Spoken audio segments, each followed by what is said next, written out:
৭১ ও ২৪-এ শহীদদের শ্রদ্ধা জানিয়ে এনসিপির সাংগঠনিক কার্যক্রম শুরু। দ্বিতীয় প্রজাতন্ত্র প্রতিষ্ঠায় কাজ করার ঘোষণা। হাসিনার বিচারের আগে নির্বাচন নয়। নতুন প্রজাতন্ত্র আমাদের গড়তে হবে এবং তার জন্য একটি নতুন সংবিধান এবং গণপরিষদ নির্বাচনের প্রয়োজন। যতদিন না আমরা খুনি হাসিনাকে ওই ফাঁসির মঞ্চে না দেখছি, এই বাংলাদেশে কেউ যেন ভুলক্রমেও ওই নির্বাচনের কথা না বলে। ট্রাইব্যুনাল সংখ্যা বাড়ানোর মধ্য দিয়েও যদি এইটাকে বিশেষ গুরুত্ব দিয়ে এই জুলাই গণঅভ্যুত্থানের বিচারটা দ্রুততম সময়ের মধ্যে করতে হবে। দ্রুত বিচার আদালতে শেখ হাসিনার বিচার চান মির্জা আব্বাস। বললেন, নির্বাচন পেছানোর কোনো অজুহাত তৈরি করা যাবে না। বাংলাদেশের মাটিতে যে গণহত্যা হয়েছে, এই গণহত্যার বিচার হতেই হবে। দ্রুত বিচার করতে পারে, অসুবিধা কি? নির্বাচন প্রক্রিয়া পিছিয়ে দেওয়ার জন্য কোনো অজুহাত তৈরি করা যাবে না। দেখছিলেন প্রধান শিরোনাম। সন্ধ্যার সময় সঙ্গে আছি আমি জাফর সাদিক এবং আমি জিন্নাতারা যশোয়া। এবার অন্যান্য শীর্ষ সংবাদ। বাংলাদেশে মব জাস্টিস ও নারীর প্রতি সহিংসতার স্থান নেই। চাঁদাবাজি বন্ধে কঠোর সরকার। জামালেন রিজওয়ানা। উপদেষ্টা পরিষদে ২০০০ চিকিৎসক নিয়োগের সিদ্ধান্ত। এনআইডি সেবায় আলাদা কমিশন গঠনের উদ্যোগে সিইসির আপত্তি। নির্বাচন কমিশনের অধীনেই রাখার আহ্বান। যৌক্তিকতা লিখিতভাবে জানাবেন সরকারকে।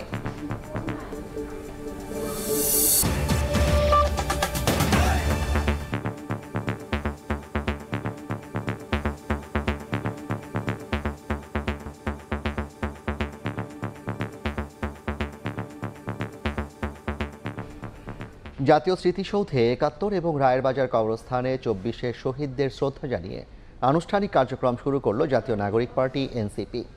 শ্রদ্ধা নিবেদন শেষে দলের আহ্বায়ক নাহিদ ইসলাম বললেন, পুরানো সংবিধান এবং শাসন কাঠামো রেখে নতুন বাংলাদেশ বিনির্মাণ সম্ভব নয়।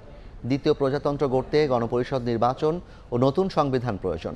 নতুন দলটির নেতারা বলেন, শেখ হাসিনার বিচারের আগে নির্বাচন প্রসঙ্গ সামনে আসতে পারে না।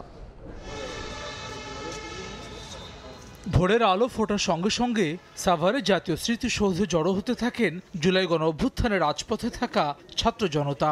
রাজধানী সাভার, আশুলিয়া সহ আশপাশের এলাকা থেকে খণ্ড খণ্ড মিছিল নিয়ে যোগ দেন সমর্থকরা।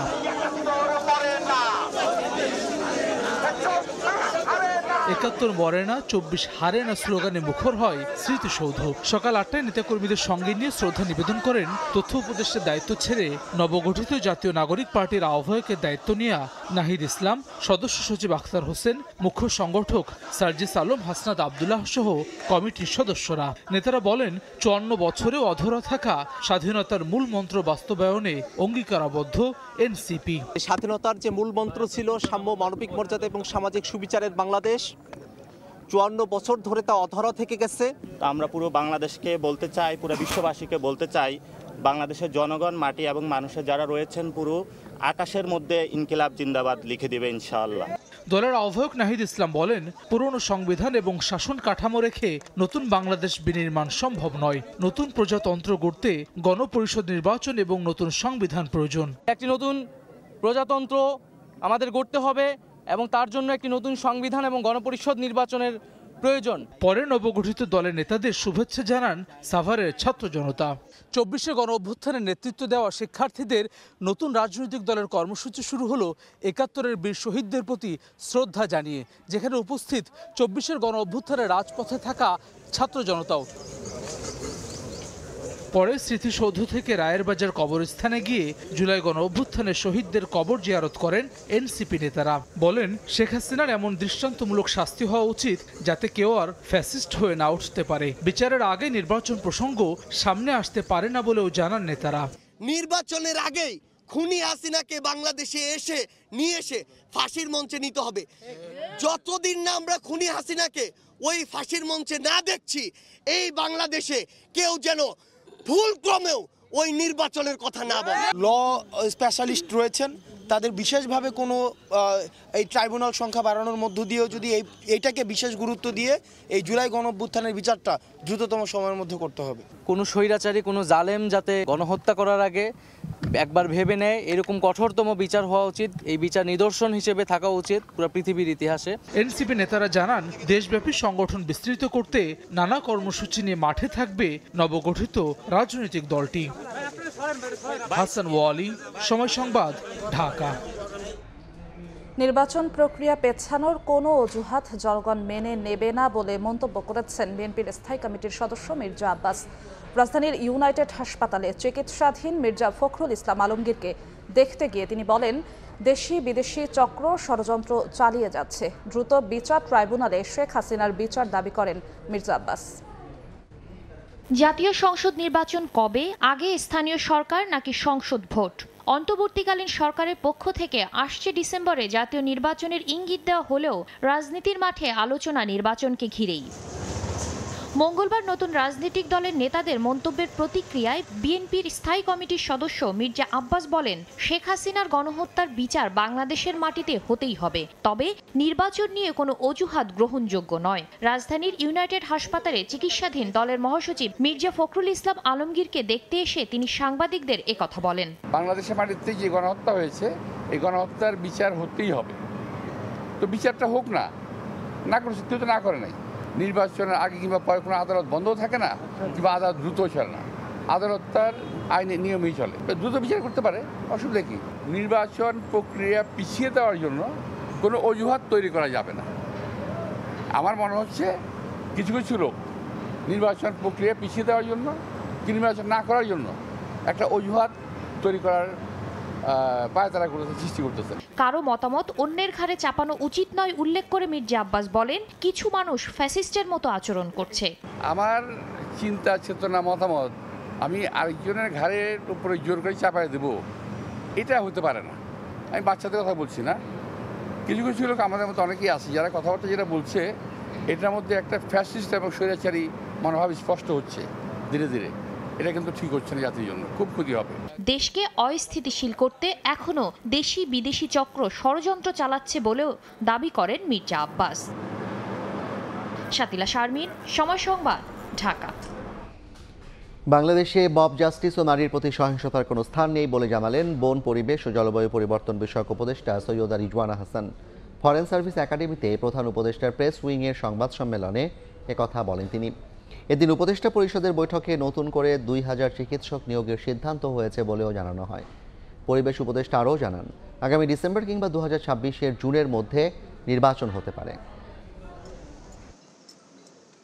প্রধান উপদেষ্টার কার্যালয়ে মঙ্গলবার সকালে অনুষ্ঠিত হয় উপদেষ্টা পরিষদের বৈঠক। এতে সভাপতিত্ব করেন ডক্টর মোহাম্মদ ইউনুস। উপদেষ্টা পরিষদের বৈঠকে গৃহীত সিদ্ধান্ত জানাতে বিকেলে রাজধানীর ফরেন সার্ভিস একাডেমিতে প্রধান উপদেষ্টার প্রেস উইং আয়োজিত সংবাদ সম্মেলনে হাজির হন বন, পরিবেশ ও জলবায়ু পরিবর্তন বিষয়ক উপদেষ্টা সৈয়দা রিজওয়ানা হাসান। বলেন, চিকিৎসক সংকট কাটাতে 2000 চিকিৎসক নিয়োগের সিদ্ধান্ত হয়েছে বৈঠকে। আরও 2000 চিকিৎসক নিয়োগের সিদ্ধান্ত নিয়েছি। এটার মূল উদ্দেশ্যই হচ্ছে যে গ্রামগঞ্জে মানুষেরা আসলে চিকিৎসা পায় না, তাদের জন্য পর্যাপ্ত ডাক্তার যেন নিশ্চিত করা যায়, চিকিৎসক যেন নিশ্চিত করা যায়, এই জন্য এই সিদ্ধান্তটা নেওয়া হয়েছে। এক প্রশ্নের উত্তরে রিজওয়ানা বলেন, বাংলাদেশে মব জাস্টিসের জায়গা নেই। জানান, চাঁদাবাজির বিরুদ্ধেও শক্ত অবস্থানে সরকার। মব জাস্টিস বা মোরাল পুলিশিং, সরকার বারবার তার অবস্থান স্পষ্ট করেছে এটা বলে যে মব জাস্টিস বা মোরাল পুলিশিংয়ের কোনো সুযোগ এখানে নেই, এদেশে নেই। সরকার এটার বিরুদ্ধে সবসময়ই একটা শক্ত অবস্থানে আছে। সরকার চাঁদাবাজি রোধে অবস্থান নেবে, পদক্ষেপ নেবে এবং নিচ্ছে। সরকার কোন দল চাঁদাবাজি করলো, কোন ব্যক্তি চাঁদাবাজি করলো, এটা তো সরকার দেখবে না। প্রধান উপদেষ্টার প্রেস সচিব শফিকুল আলম জানান, বাড়ছে উপদেষ্টা পরিষদের আকার। বুধবার শপথ নেবেন ঢাকা বিশ্ববিদ্যালয়ের সাবেক অধ্যাপক CR আবরার। প্রফেসর CR আবরারকে আসছেন আমাদের সাথে কাউন্সিল অফ অ্যাডভাইজারে জয়েন করছেন এবং উনি সম্ভবত এই মোস্ট লাইকলি উনি এডুকেশন মিনিস্ট্রিটা দেখবেন। এদিকে জুলাই গণ অভ্যুত্থানে শহীদ ও আহতদের সন্তানদের স্কুল ভর্তিতে 5% কোটা বাতিল করেছে শিক্ষা মন্ত্রণালয়। তবে প্রতি শ্রেণীতে অতিরিক্ত একটি করে আসন সংরক্ষণ রাখার নির্দেশনা দেওয়া হয়। এটা একটা এককালীন সুবিধা হিসেবে থাকবে শুধুমাত্র স্কুলে ভর্তির ক্ষেত্রে। নাজমুস সালেহী, সময় সংবাদ, ঢাকা। এনআইডি সেবার জন্য আলাদা কমিশন গঠনের উদ্যোগে হতাশা জানিয়ে প্রধান নির্বাচন কমিশনার AMM নাসির উদ্দিন বলেছেন, জাতীয় পরিচয়পত্র নির্বাচন কমিশনেই থাকতে হবে। বলেন, এর যৌক্তিকতা সরকারকে লিখিতভাবে জানানো হবে। ভোটার হালনাগাদ চলাকালে সরকার তাড়াহুড়ো করে কোনো সিদ্ধান্ত নেবে না বলেও মনে করেন তিনি।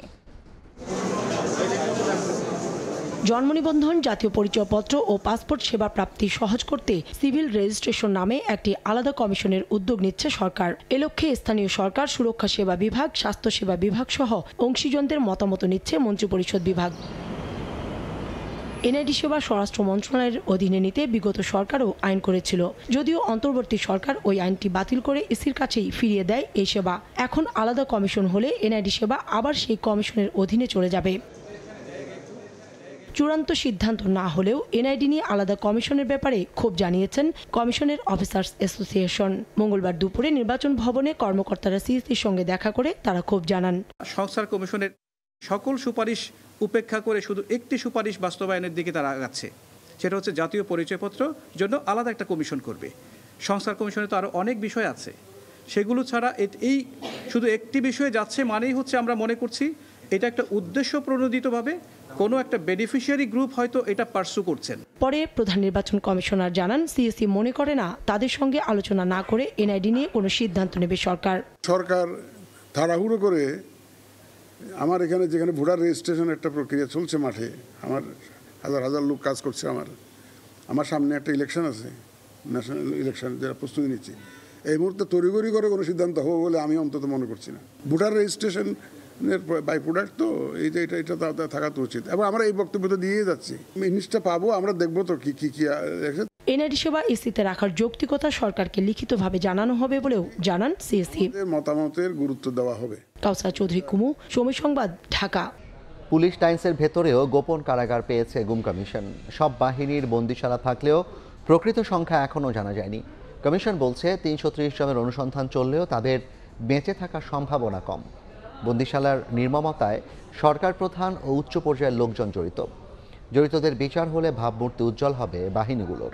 গোপন বন্দিশালা বা আয়নাঘর জনমনে এক রহস্যের উপাখ্যান।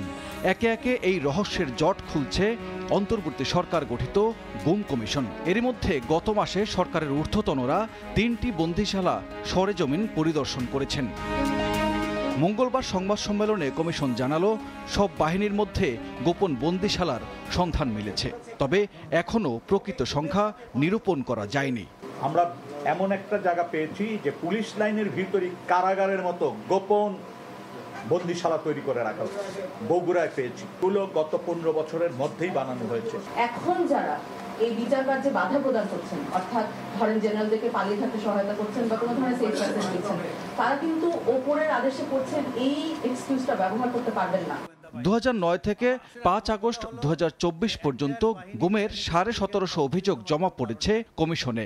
এর মধ্যে ৩৩০ জনের এখনও হদিস মেলেনি। ভারতের কারাগারে বন্দী ১০৬৭ বাংলাদেশের তালিকা ধরেও খোঁজ করেছে কমিশন। কয়েকজন বেঁচে থাকতে পারে, ইন্ডিয়ান জেলে থাকতে পারে। কমিশন বলছে, বন্দিশালায় নির্মমতার শিকার ব্যক্তিদের গুমের সঙ্গে জড়িত সরকার প্রধান ও উচ্চ পর্যায়ের লোকজন। জড়িতদের বিচার হলে ভাবমূর্তি উজ্জ্বল হবে বাহিনীগুলোর।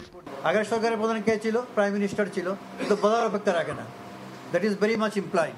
ডিসেম্বরে চূড়ান্ত প্রতিবেদন প্রকাশ করবে গুম কমিশন। চিরতরে বন্ধ হয় তার জন্য। সানবীর রূপল, সময় সংবাদ, ঢাকা। রমজানের সর্বোচ্চ ৫০ টাকা পর্যন্ত মূল্য ছাড়ে গুঁড়ো দুধ, চিনি গুঁড়া চাল, মসুর ডাল, সয়াবিন তেল সহ ১৯ ধরনের পণ্য বিক্রি করছে দেশের অন্যতম বৃহৎ ভোগ্য পণ্য বাজারজাতকারী শিল্পগোষ্ঠী সিটি গ্রুপ। রাজধানীর ১৫টি স্থান থেকে বিশেষ মূল্যে এসব পণ্য কিনতে পারছেন সাধারণ মানুষ। রমজানে ১ লিটার সয়াবিন তেল পেতে দোকানে দোকানে ধর্ণা দিতে হচ্ছে সাধারণ মানুষকে। এমন প্রেক্ষাপটে সয়াবিন তেল, চিনি, গুঁড়ো দুধ সহ ১৯ ধরনের পণ্য মিলছে সিটি গ্রুপের এক ট্রাকেই। মতিঝিল, শাপলা চত্বর, জাতীয় press club, Shyamoli bus stand, Mirpur 2 সহ রাজধানীর 15টি স্থানে ট্রাক থেকে 2 থেকে 4 লিটার পর্যন্ত সয়াবিন তেল, প্রয়োজন মতো চিনি, মসুর ডাল সহ অন্যান্য পণ্য কিনতে পারছেন ক্রেতারা। মিলছে বিশেষ মূল্য ছাড়। তীর ফুলক্রিম গুঁড়ো দুধ 500 গ্রামের প্যাকেটের বাজার মূল্য 425 টাকা, অথচ রমজান উপলক্ষে 50 টাকা ছাড়ে 375 টাকায় বিক্রি করছে সিটি গ্রুপ। মসুর ডালে কেজিতে 7 টাকা কমে বিক্রি হচ্ছে 115 টাকায়। 165 টাকা কেজির চিনি গুঁড়া চাল বিক্রি হচ্ছে 148 টাকায়। মুড়ি আর চিনিটা রিজনেবল প্রাইসে পাইছি। চিনি পাইছি 117 টাকায়, যেটা বাজারে 140-এ। এলাকার মুদি দোকানগুলোতে খুঁজে তেল পাওয়া যাচ্ছে না, মূলত তেলের জন্যই আসছি। 4 লিটার সয়াবিন, 2 কেজি ডাল, 1 কেজি লবণ, বাজারে এটা কম আছে। খুচরা বাজারে তেল বিক্রি হয়েছে রমজানের আগে 220 টাকা কেজি, আর সেই হিসাব করলে দেখা যায় কতটা পড়লো। আমার এখানে প্রায় 40 টাকার উপরে সাশ্রয় হলো। পণ্য কিনতে এসে কেউ যাতে খালি হাতে ফিরে না যায় তা নিশ্চিত করতে সচেষ্ট সিটি গ্রুপ। তীর ব্র্যান্ডের এখানে 19টারও বেশি প্রোডাক্ট আছে, তো এখান থেকে কাস্টমার তার নিজস্ব পছন্দ মতো তেলের সাথে চিনি নিচ্ছে, পোলাওর চাল নিচ্ছে, লবণ নিচ্ছে। প্রতিদিন সকাল 10টা থেকে বিকেল 4টা পর্যন্ত চলে এই পণ্য বিক্রি কার্যক্রম। শুভ খান, সময় সংবাদ, ঢাকা। ঈদ কেনাকাটার খবর।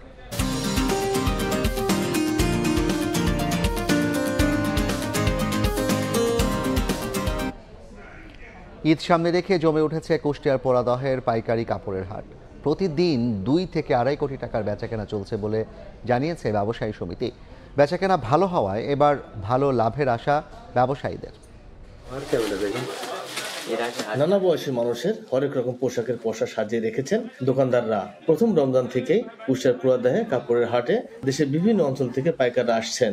সপ্তাহে বুধ, বৃহস্পতি ও শুক্রবার কাপড়ের হাট বসলেও ঈদ সামনে রেখে এখন প্রতিদিনই বেচাকেনা হয় কাপড়। পাইকাররা এই হাট থেকে কাপড় কিনে নিজেদের ব্যবসা প্রতিষ্ঠানে নিয়ে যান। এই হাটে সুলভ মূল্যে মিলে বাহারি পোশাক। সব ধরনের মাল এখানে পাওয়া যায় এবং ঢাকা থেকে ঝামেলা কম হয়। এখান থেকে নিয়ে যে আমি কালীগঞ্জে বিক্রি করি, কম দামে পাই, এখান থেকে নিয়ে যে আমরা ওইখানে যে একটু বেশি দামে বিক্রি করি।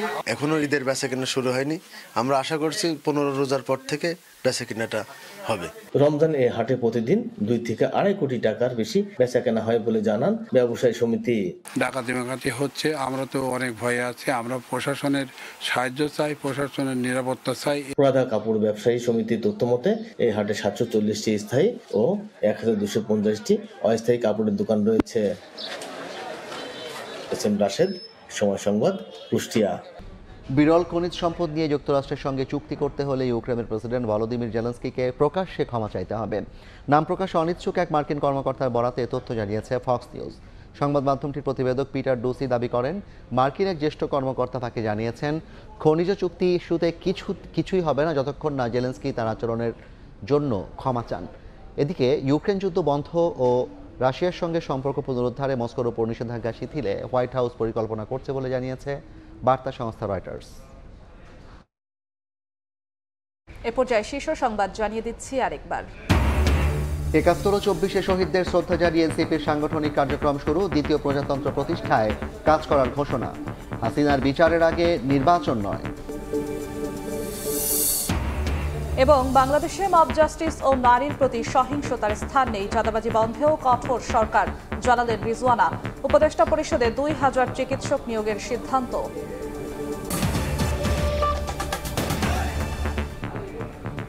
এই ছিল সন্ধ্যার সময়, সঙ্গেই থাকুন সময়ের।